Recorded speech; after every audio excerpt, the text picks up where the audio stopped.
What seemed nice when you were a child, but when you grew up turned out to not be so nice. My cool next door neighbors.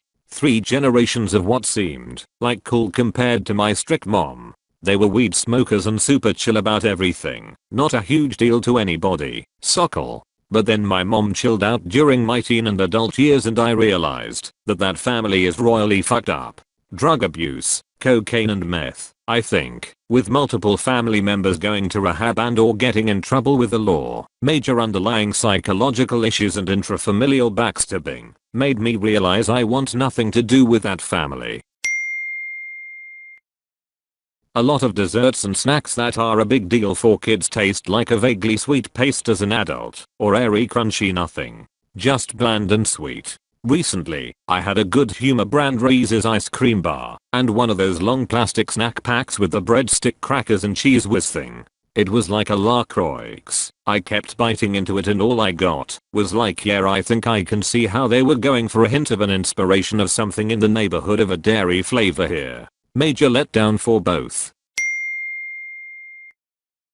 I live in the southeast. We don't shovel anything, we just give it a few days. But as a developer, when they closed the office they'd say please work at home if you can, so I still had to work. With the kids underfoot, as snow only entertains them for so long. This was my one caveat to working at home though, I always took time to go play in the snow with the kids. We had a snow/ice situation a few years back. I went out for something. The main roads were okay, but there was big slick spot outside the neighborhood, but off the main road. I couldn't resist doing a few donuts. Then I called my son and told him to put his shoes on and meet me in the garage. I picked him up and we went and did it again. Before you call me an irresponsible parent, there was nothing there to hit. I still am irresponsible, but I defend myself in this one case. I had to take the whole family out the next day. I did it again. I don't remember my other son's reaction. The one I took the first day is a budding gearhead, but my wife was not amused. Snowstorms. As a kid you're all yay no school, and you get bundled up and go outside and make snow angels and have snowball fights and go sledding and run around the whole goddamn day and come inside and mom has a grilled cheese sandwich and bowl of tomato soup. As an adult, oh I have to shovel the driveway and the goddamn sidewalk. And then having to reshovel the end of the driveway when the plows come by and cover it up. And if you go out in your car there's a bunch of shitheads who only scrape the snow off the front windshield and the others who ignore the fact that road conditions aren't suitable for going 80 miles per hour anymore. Holy shit, are we siblings? My mom told my ex that the scary movie she brought over on DVD would open a portal to hell and allow demons to enter her home, so we weren't allowed to watch it. Edit. Mobile. I got a ton of questions, so I figured I would clarify. My mom is Christian and fully believes that media is a gateway to evil. Lucifer lead the music while in heaven, and he still uses music today to influence people. The movie was Amityville Horror with Ryan Reynolds. We would have watched it in my room, so she wouldn't have actually seen the movie. Not that that changes anything. A lot of you mentioned you have moms/aunts that are the same way with Harry Potter and Pokemon. That just made me laugh, because you mean actual magic and pocket monsters, right? My mom walked in on me playing Pokemon on the PC at 16, and we had a long conversation about how that still wasn't acceptable behavior under her roof. Similar to drinking. Got told people would be pressuring me a lot to drink at parties and shit by teachers and family and even random adverts on the telly. Family pressured the drink to not be stubborn and that it's rude to turn away drinks. The supposed peers would give me a can of Coke and be good more for me. Edit. Reading some experiences and looking into this stuff, it's beginning to sound like a generation thing.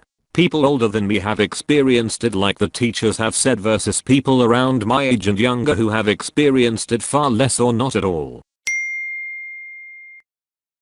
A similar thing happened to me in 6th grade. My mom got me these really cool shoes from Payless that almost looked like the skater shoes the popular kids wore. One day a boy I had crush on complimented my cool new shoes and noticed my shoe brand, which just so happened to be BUM Equipment shoes, and made fun of me ruthlessly for being a bum in Payless shoes and made me cry. I never wore the shoes again, and for my birthday, that year begged my newly divorced single mom of 4 for $80 etnies that she went broke to buy me.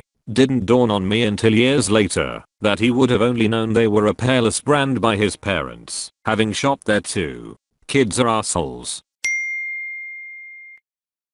A popular girl complimented me on my shoes. My mom had just gotten them for me from Old Navy, and I thought they were really cool. Were they really expensive? She asked. Were they like, she dropped her voice, $20? I smiled back, thinking it was cool, that she must be responsible enough to buy her own clothes, 'cause I certainly didn't in grade 7. I nodded and said they were $19.99. Yeah. She smiled and walked away, and I was so excited to have been complimented by a person who was not only popular, but also a girl, that I wrote about it on my Harry Potter calendar, and told my mom that the cool kids liked my shoes. It was earlier this year that I thought back on this nice memory and went wayment. My whole life, cakes were reserved for birthdays and special occasions. See a yummy cake in the store? Maybe you can get it on your birthday in 2 months. A couple of weeks ago I realized that I'm a full grown adult and I can buy cake whenever the hell I want to for whatever reason or no reason at all. It has been a good couple of weeks.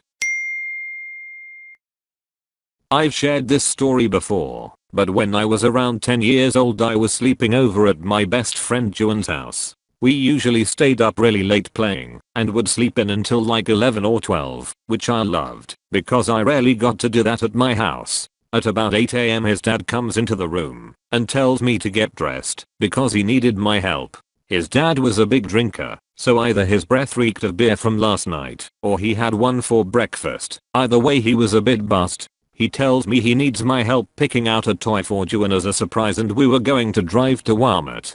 So we get in the car and drive down to the Walmart, which was like 10 minutes away from his house. It was a pretty awkward ride, and he starts asking me questions to make small talk, like how I was like school, and if I had a girlfriend yet. We get to the Walmart, and he takes me to the toy section, and asks me what I think Juan would like. I walk around, and see Darth Vader's TIE Fighter. Juan and I were huge Star Wars fans and even went to go see Empire Strikes Back in theaters when it was re-released, so I knew he would like it. He buys the toy, and then we have another awkward car ride back. He thanks me for helping, and asks me to keep it a secret. I changed into my pajamas again, and tried to go back to sleep, but about 10 minutes later his dad comes in, and surprises him with the toy, and gives me a wink. At the time I thought it was such a nice thing for his dad to do for him, but years later I found that the reason we went on this mission to get the toy was because he had been really drunk a couple of nights before and hit Juan, so he wanted to make it up to him. As far as I know that was the only time that ever happened, but still made the whole thing weirder than it was. When my dad took me and my brother to Melbourne for like 4 months, I vaguely remember playing in the bushes with a toy gun. Found out not so long ago that my dad had actually kidnapped us from my mum. I don't know why he came back, but I'm so glad he did, as mum got us the hell away from him. Mum, remember when we came back she found me, free, in the bathtub with a razor and cuts all over my body. I'm suspicious that I was abused while taken. I've been masturbating since that age and apparently that's not normal at all. But my memories are so suppressed, I don't want to unlock them. I remember in 3rd grade I was selected at random in my class to dress up an electronic pig and make them compete in a hula hoop elimination fight. Pigs were placed in the ring, and the first pig out of the hula hoop lost. It seemed like 2 kids were selected from every class and every grade in the elementary school. Me and my partner battled other pigs for a few hours and eventually our pig actually came out on top and won the entire contest. For our victory we were given an all expenses paid trip to Wendy's in a limousine. Edit. I posted this from a new account I made that's safe for work. That's why it's the first post I've made. I'm happy to see I'm not one of the only people who have this sort of memory from childhood lol. My godfather. He was a gent and actually was pretty there for me, but when I grew up I found out how much of an alcoholic he was. He found any excuse to hide and drink. Worst of all, he didn't attend my grandfather/his father's funeral last year due to alcoholism. I nearly dragged him there, but he became so frail through his habits that it might have done irreparable damage. He passed away in April due to alcohol overdose after he recovered from a flu. I miss him, and he was a good man, but he did let himself down. We tried and we were there for him a great deal, but he was his own worst enemy. Thank you for watching. If you enjoyed the video, hit like. If you would like to see more, feel free to subscribe.